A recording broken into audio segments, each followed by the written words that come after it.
O conceito de resiliência, ele parte do pressuposto de que você tem a capacidade de se reerguer depois de você ter sofrido um trauma, um momento de estresse muito grande, né? Mas sair da nossa zona de conforto tem a ver com o conceito de hormese, que é uma coisa ainda pouco falada, assim. Tem pessoas que falam sobre isso na internet, mas é o quê? Você colocar pequenos estresses na sua vida que são propositais, você não tá fazendo, não é assim, eu saí, de repente começou uma chuva gigantesca e eu me molhei inteiro pro meu compromisso, mas é você ter pequenos estressores que vão ajudando a aumentar o seu linear. Porque sempre que a gente fala de coisas subjetivas, o que é dor? O que é felicidade? O que é amor? Depende do que é para você. Então, o linear de dor, por exemplo, é uma coisa que é muito variante. Tem gente que quebra o braço e fala, doeu. E tem gente que, sei lá, vai estourar uma espinha, a pessoa faz um escândalo, né? Faz, meu Deus, não sei o quê. E porque tem gente que é mais tolerável à dor do que outras. O que normalmente faz você tolerar mais a dor? As suas experiências anteriores.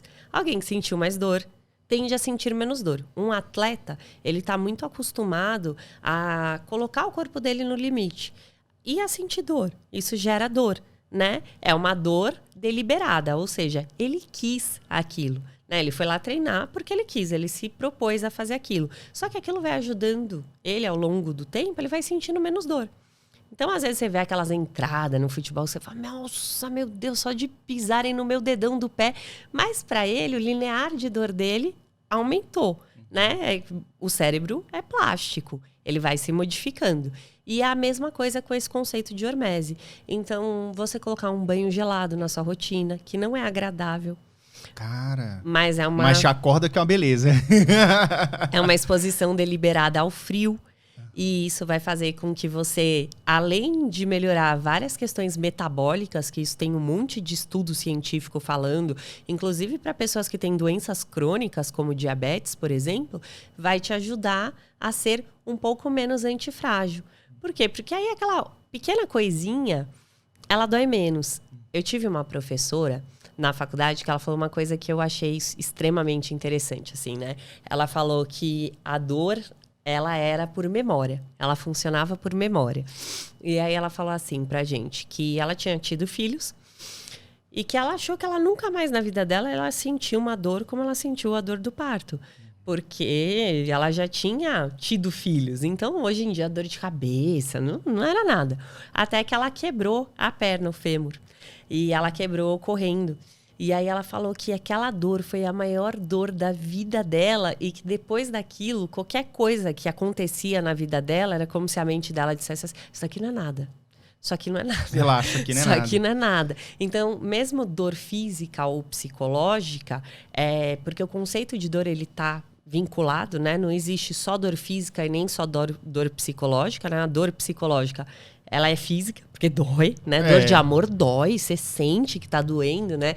E o contrário também, porque aquilo também, né, martiriza seus pensamentos. Então, o conceito de dor é um conceito que ele fala sobre você não estar bem psicológica e mentalmente, estar desconfortável dos dois jeitos. E ela falava, hoje em dia eu sou muito mais tolerante à dor. Então, você colocar esses pequenos estressores. Wesley usa um exemplo que eu acho muito legal da infância.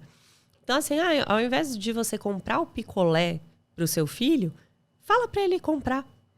Porque pra ele é estressante. Não, mas eu lembro disso. Pouquinho estresse.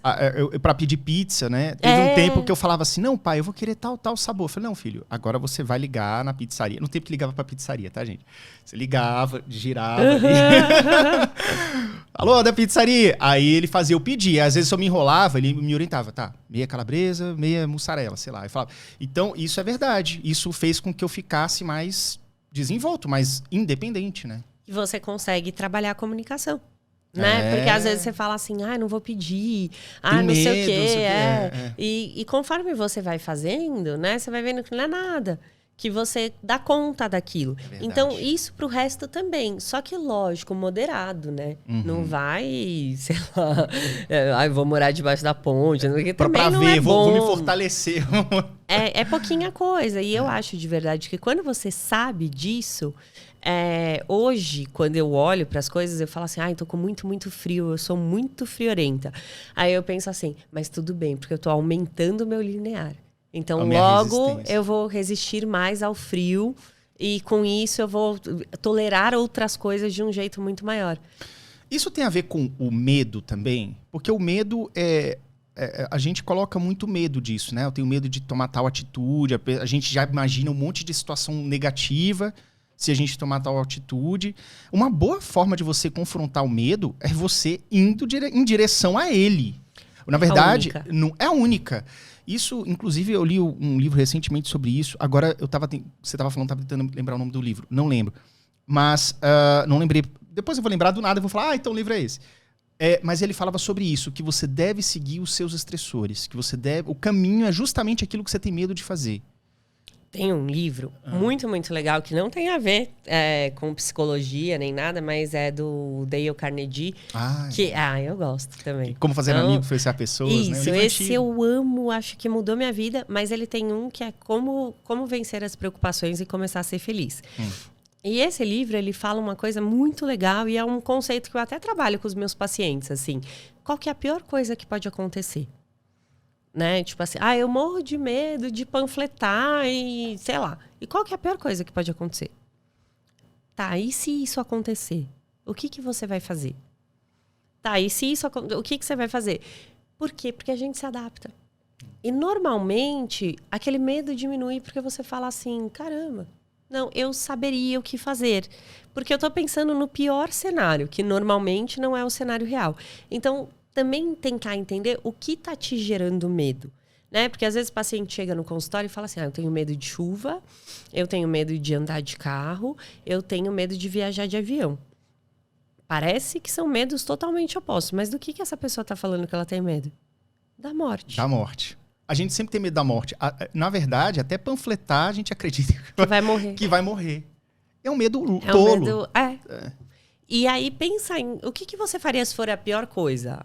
Sei lá, a pior coisa, sei lá, na minha cabeça era eu encontrar alguém que eu conheço, né? Porque ia estar lá, tipo assim, e essa pessoa ia pensar, nossa, caramba, Nath, tá na pior, hein?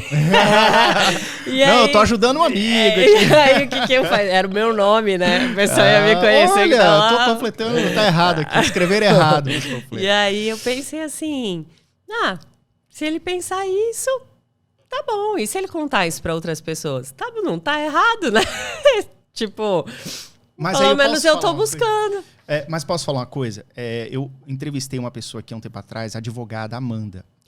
A Amanda, ela tem acho que tem 31, 32, uma coisa assim. E ela já tem um escritório bom aqui em Brasília e tudo. E ela falou assim, cara, há tantos anos atrás, acho que uns 10 anos atrás, ela ia na rodoviária. Tipo assim, eu sou Amanda, se precisar de coisa trabalhista, fala comigo. Ela procurava naqueles sites de ajuda, de jurídico. Então, tipo assim, uma pessoa anônima coloca assim uma dúvida assim, meu tio pulou a cerca, não sei o quê, minha tia tá desesperada, o que eu faço? Ela ia lá e... Entendeu? Então, ela começou nesse negócio panfletando, digamos assim, e hoje ela chegou onde chegou. E muitas pessoas que às vezes estavam ali no mesmo semestre que ela, ali da mesma idade, falaram assim, não vou fazer isso não. E não tá... Então, assim, o caminho, ele é assim mesmo. Você tem que trilhar o caminho para você chegar onde você quer, né? E é estressor, né? E você vê, é um estressor que te dá experiência, que aumenta o seu recurso, porque hoje eu penso que eu aprendi muita coisa com isso e que eu tive a experiência de trabalhar com diversas pessoas. Então, hoje, uma vez eu vi o Roberto Justus falou uma frase que...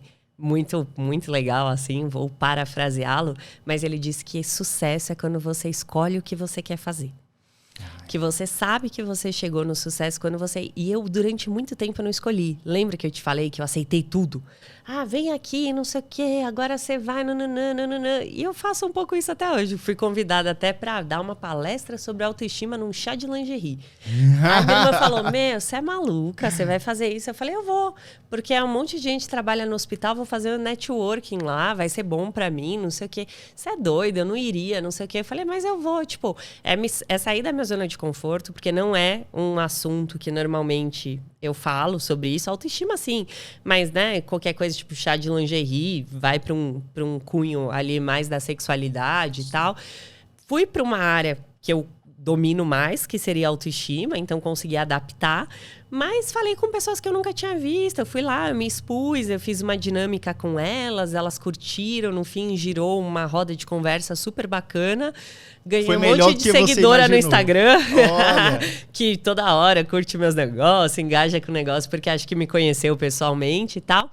E eu acho que é bacana, mas hoje eu pude escolher estar na neuro. Então, depois da pós, eu falei, é isso que eu quero. Eu acho que era isso que eu sempre quis. E aí, hoje eu estou trabalhando com avaliação neuro e com a reabilitação neuropsicológica.